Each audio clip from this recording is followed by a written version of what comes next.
Moti i ftohtë dhe ngricat e një javë më parë në zonën e Vidasit kanë shkatëruar thuajse totalisht të gjitha lulet e pemëve frutore të zonës, kryesisht të pjeshkëve dhe të nektarinave.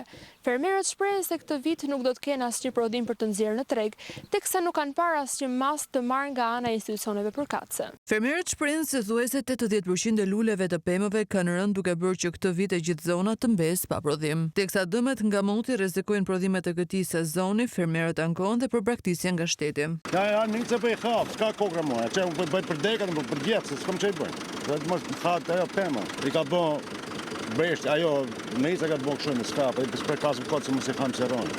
Klima shumë e keqe, ku bif tofët, ku është lapë shumë, ku është ngërit sa që i dëmtoj gjitha përthush peme komplet, nuk ka asë lloj peme fare.